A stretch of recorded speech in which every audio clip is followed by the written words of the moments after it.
This is an older one hand chopper, or actually a replica of one.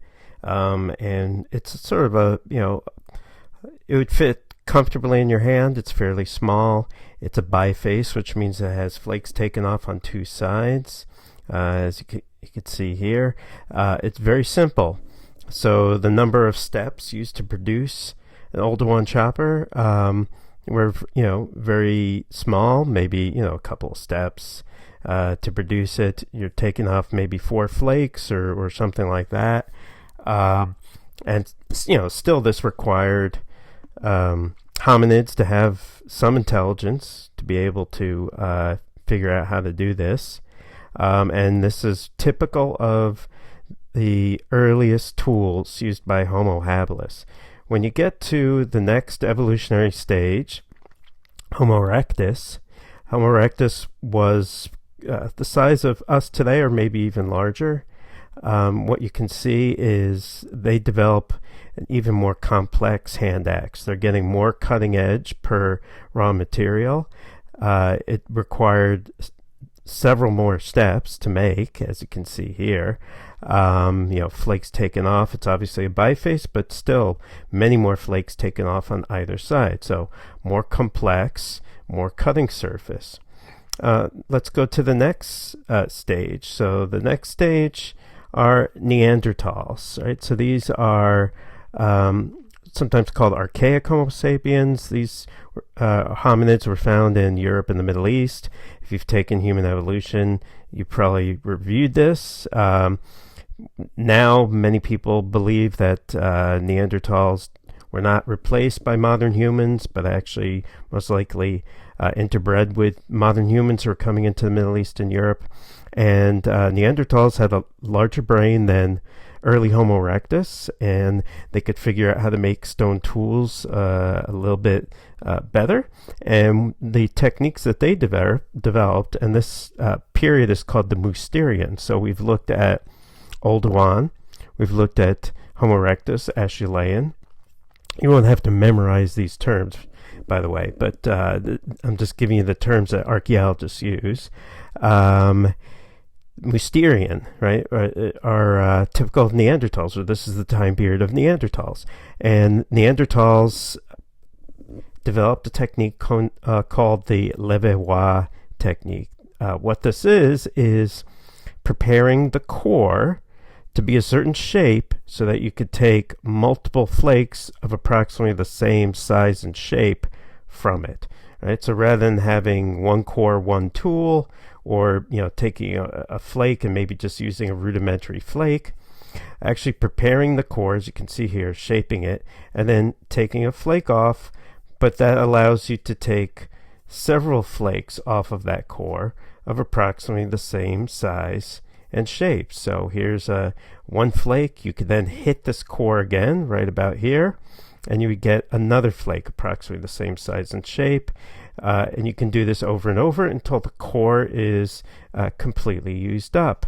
Right? So this is showing you a Levallois core and a Levallois flake. Right? And so you can see that if you hit it right there again, you're going to get a similarly sized flake. So this was a big development. This obviously required more steps, more intelligence to make, but you would produce tools that had more cutting surface per amount of raw material. Remember that efficiency is important because you're not necessarily going to have all these raw materials laying around the campsite. You actually have to go and acquire some of this flint and chert.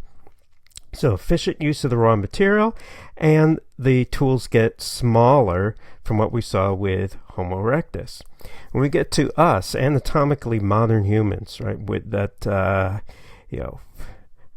hominids that had the same brain size, basically our, most recent ancestors, we're talking about 200,000 years ago. This technology is emphasized with the use of blades rather than flakes. I'll tell you what the difference is. And also a technique known as the punch blade technique, which is very efficient. A blade is any stone tool where its length is more than twice the width. A flake is any stone piece of chip stone where the length, or the longest part, is less than twice the width, right? So it's a really kind of a mathematical way of saying blades are long and skinny and flakes aren't. You can see a blade core here and a flake core. So blades turned out to be very efficient in terms of the amount of cutting surface you could produce per raw material. It took many more steps to produce, showing that modern humans had more intelligence, but these blades then could be turned into a variety of tools by basically just taking the raw blade and then modifying it into a specialized tool.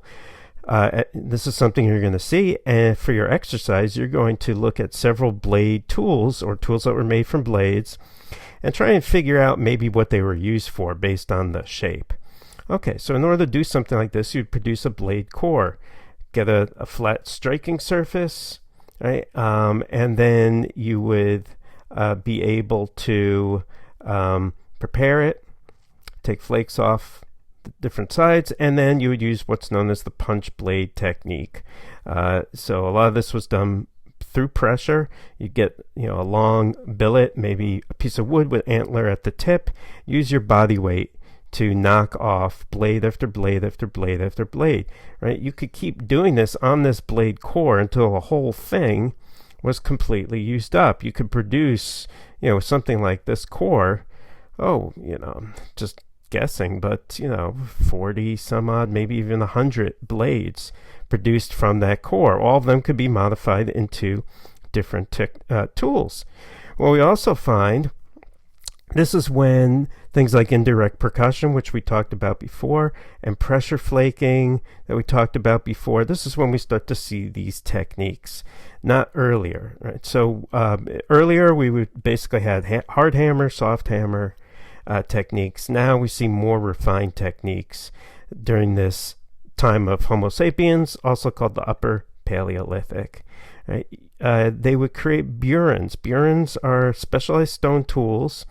You're going to actually look at a couple tools that may or may not be burins. I want to see if you can figure that out.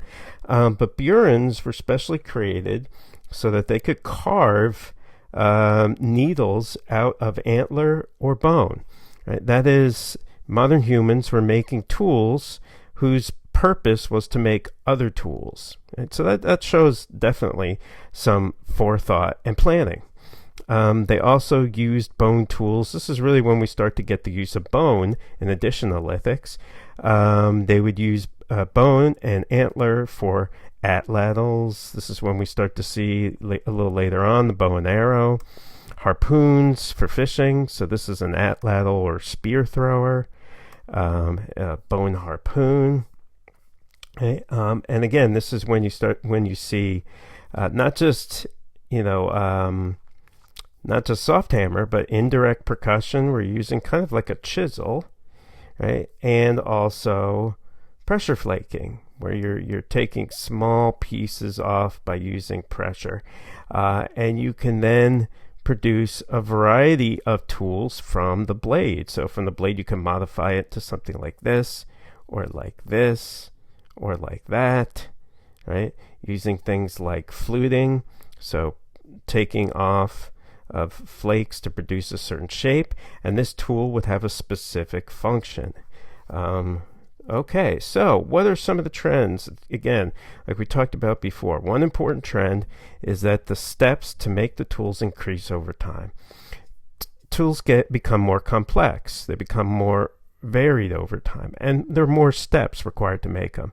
So early Acheulean hand axe, this is showing the number of steps. A later Acheulean hand axe, right? A Mousterian blade, and then modern humans, Cro-Magnon knife. So this is early modern humans, right? And you can see the number of steps greatly increases.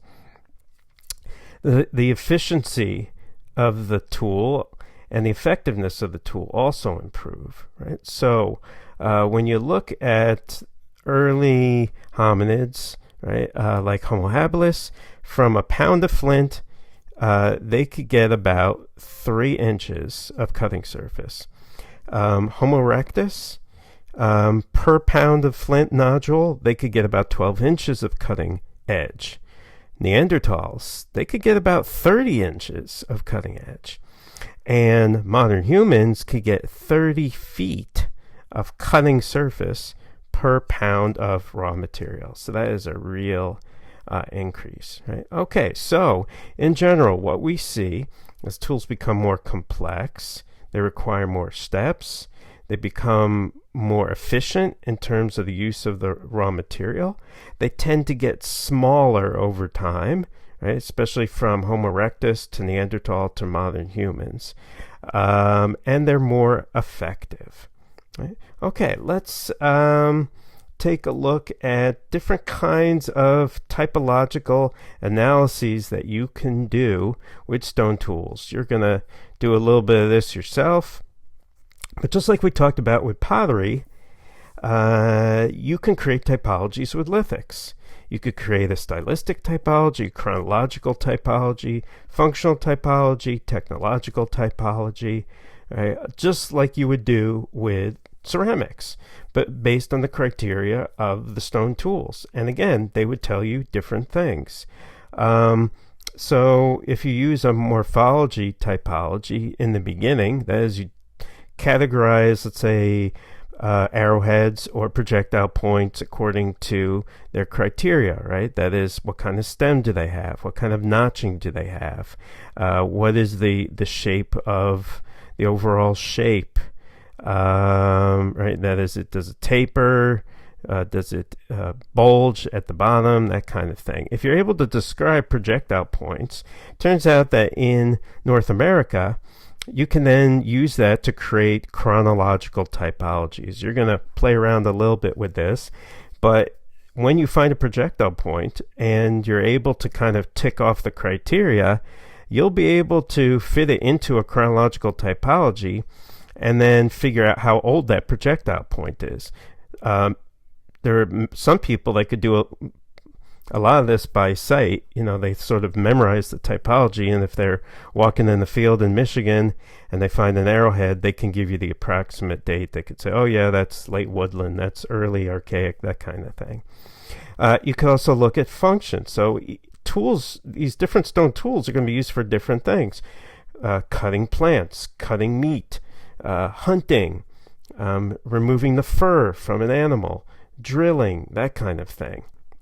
You're going to look at some of these different functions, but you can divide up your stone tools based on what they were used for. So you've got utilitarian uses, everyday activities, and then you even have flints that were ceremonial, that were ritual, such as these, what are called eccentric flints in the Maya area. These were not tools, right? These were actually decorative. And with these eccentric flints, they were used for display by the elites. They were like a prestige good. And what you're actually seeing here is the depiction of either gods or ancestor spirits in profile, the nose, the mouth, right, made out of lithic. Now, you know, some of you guys were able to do some pressure flaking and some flint knapping last week. And, you know, you saw it's not easy. Imagine trying to make something as ornate as this using that kind of technology. So pretty interesting. A lot of times, you know, we can figure out function based on the shape and using an analogy, right? So, you know, we know that small, what look like projectile points are arrowheads because arrowheads never really went out of use historically, right? We kind of, you know what a stone projectile point would look like. Plus, when Europeans were in North America early on, Native Americans were using these stone projectile points. So there was obviously eyewitness viewing of the use of these stone tools. But other times it may be difficult to figure out what a tool was used for. So how do you do that? Well, you could look at the shape, but you could look at something known as use-wear analysis. And what this involves is looking closely at the blade or the cutting surface of a stone tool and under a microscope, and then looking at how the blade was pitted or smoothed or roughed trying to figure out what kinds of materials it was used for. And the way this is done is, again, with experimental archaeology. You make stone tools, you use them on certain substances, you look at what the edges look like under the microscope, and then you use that as a comparison to ancient stone tools. I'm going to give you an example right now that I like to use. Around the time of agriculture in the Middle East, way into the Bronze Age, people were using what are known as Canaan blades. Right? These are very long, narrow blades that were taken from a core, and they would take these blades and kind of break them into pieces and use them for different purposes. Some Canaan blades have a really sharp, or not sharp, very polished edge. Only one of the edges is polished, right? So this is a Canaan blade. You could see a little bit. This is where it was struck. You would see a little bit of the bulb of percussion over here. Sorry, right here. It was broken right here deliberately to be used for a specific purpose. Now, what was this used for? Again, most of this stone is kind of dull, right? It's sort of you hold it up to the light, it's not going to, the light's not going to shine on it, except for one cutting surface. Not both cutting surfaces, but one cutting surface is very, very polished, right? This is looking at it under the microscope. So this is completely smooth, very shiny. This is not residue. It doesn't wash off. The stone has actually been smoothed and polished. Now, what is going on here? What was this used on? Well, it turns out from Usquare Analysis, we know that these stone tools were used for harvesting wheat and barley as part of a sickle. And it is the silica particles, things like the cell walls of the plants that have silica. Silica is basically like sand, fine-grained sand. So think about every time the person would be harvesting wheat and cutting into the wheat, very fine-grained silica particles would be rubbing up against the edge of that stone, essentially polishing it to a perfectly smooth finish. This is known as silica polish or silica sheen, sometimes called sickle polish. This is an example from an archaeological site I worked on in Turkey from about 3500 BC. They had copper. They were experimenting with bronze, but bronze and copper are fairly expensive. If you're a farmer, you need to go out and harvest your wheat, you're going to still use stone tools. And this, you can see, are the cores to make those Canaan blades. These are Canaan blades with a little bit of this kind of asphalt glue that they would use to stick it into a handle, and this would form a sickle. This is a later Egyptian sickle. You can see the hieroglyphs over here. And they would use this to harvest their wheat and their barley, and by doing that over and over again, they would produce a very smooth cutting surface. So if you find a Canaan blade with a very polished surface, it was probably used as a sickle blade, more likely than not. Some Canaan blades, though, do not have polished edges. In fact, they have rough, kind of almost broken edges. They found some of these in another site in the Middle East. Now, these are not sickle blades, because even though they're Canaan blades, the same size and shape, the Usquare Analysis tells us that they were not used in the same way. In fact, it looks like they were kind of roughly used, almost abused.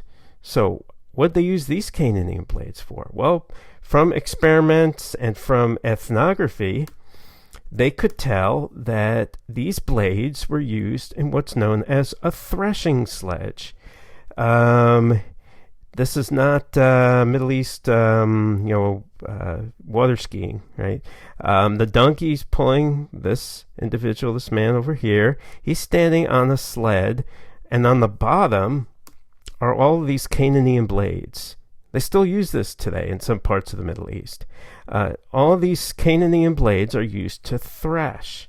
Well, what does that mean? What is threshing? You might have heard of the threshing floor before, right? In fact, this kind of agricultural lifestyle is described in the Bible many times. The site of the temple in Jerusalem was on the site, that property where the temple was built in Jerusalem was purchased by King David, and it was a threshing floor of a farmer, and he purchased it. When you go and you collect the wheat from the fields, you have to thresh it because all of the seeds are still attached to the stalk. What this involves is laying all the wheat and barley down on the threshing floor and then riding over it with a threshing sledge, which chops up and separates the seeds from the stalk. But now you have a mass of straw and seeds. So how do you separate the wheat from the chaff? I'm sure all of you have heard that expression before. You do something called winnowing. This is a little different. This is the next step after threshing. You would basically lift up that collection of wheat and chaff. The wind would blow the chaff away because it's lighter. The seeds would fall back down because they're heavier. And at the end, all the chaff would blow away, and you would end up with seeds. You take the hulls off the seeds, and then you grind it on the grinding stone like that. And that's how you would turn something like wheat and barley into food. So it looks like we can tell the difference from this kind of analysis. We can look at a cane blade and we could tell, all right, it was used on the threshing sledge, used in one part of food production, or no, it was a sickle blade used in a different step of food production. You could also do technological analyses, right? So in the next video, we're going to look at the kinds of technological analyses that you could do. Technological analyses, you're looking at the kinds of flakes, and you're using them to learn about the technology used to produce stone tools, but also how that production was organized. So by looking at the different kinds of flakes, you could identify those flakes as trimming flakes, or ones that were produced by direct percussion that tend to be larger and have larger bolts of percussion. Indirect percussion, pressure flaking, or retouch would tend to produce much smaller flakes. Right? So by looking at the debris, this is known as lithic debitage, right? Which debitage is French for debris. You could then identify things like workshops or areas where things were produced. These kinds of flakes are going to tell you that a stone tool was made in that location. Think about your taphonomy project where you had those stone flakes that you put on campus, or think about the flint knapping that you did, or things like that. Or remember when you cracked open nuts. Right? You're not going to have the finished products in the workshop. Those things get traded to other places, or they're used to hunt animals or cut wheat. But where things are produced, what you're going to find is the debris from production, or debitage. So you might be able to identify primary flakes, right? Things that are used to prepare the core. Trimming flakes, maybe where they're getting the core to be the right shape. Secondary flakes, where let's say you are retouching and sharpening a blade. Let's look at an example of this, and I use a site that we've talked about before because it turns out to be a very good site for several examples. We already looked at Titrishuyuk. This was the site, remember, where the streets were built first, the houses were built second, off the tell, which shows that there was some sort of planning involved in this urban environment. This was a small city. All right, so you remember when we were looking at stratigraphy, we talked about this site. Well, during this period, the 3rd millennium BC, so we're talking about 2600, 2400 BC, this site was growing very large. It was becoming a city very quickly. That's one of the reasons we think why the settlement was planned. It looks, with people, more and more people coming to the site, the leaders had to figure out a way to house these people, probably. So an area of the city was planned out and built. Right? Okay, what else can we learn about this early city by looking at stone tools? In one part of that lower town off of the tell, they found an area that had 1,600 Canaan blade cores used to make Canaan blades. Now, if you think about an ordinary household at that time, would an average, everyday, ordinary household need 1,600 Canaan blade cores in their house? Not really, right? And that not really is an understatement. They wouldn't. What obviously is going on here is that in this area of the site was a specialist, someone who focused on making Canaan blades. Right? They found cores that were not used up, and then also cores that were completely used up and couldn't be used anymore in that one location. They found storage of those Canaan blade cores, and also evidence that they might recycle some of the cores and use them to, like, say, stabilize their wall. So what they found in this one household, this one area, was a workshop, essentially, for Canaan blades. Now, and you can see some, so 1,600 of them. So this was obviously someone who made their living by producing Canaan blades and trading that for food and other things that they needed. This is what we would call a craft specialist, something that we're going to talk about more in a few weeks, I believe, when we talk about the economy of a society and how we understand the economy of an ancient society. But because they're not producing the kinds of prestige goods like those feathered cloaks in Hawaii, they're producing basically blades, knives, that everyone needs. So this is not something that the elites or the leaders of the city are going to get involved in. This was an independent, probably, craft specialist. And what it looks like is that as the city is growing and all these new people are moving to the city, they all need blades to go out and harvest their wheat. And this allowed for certain people to specialize. And rather than having everybody make their own blades, one person or a few people were able to specialize in blade making and trade their goods for the things that they needed. You can only have craft specialization in a complex society, and you can only have this kind of independent craft specialization in something like a city, as we're going to see. So, Canaan blade cores can actually tell us a lot about the economy of this ancient society.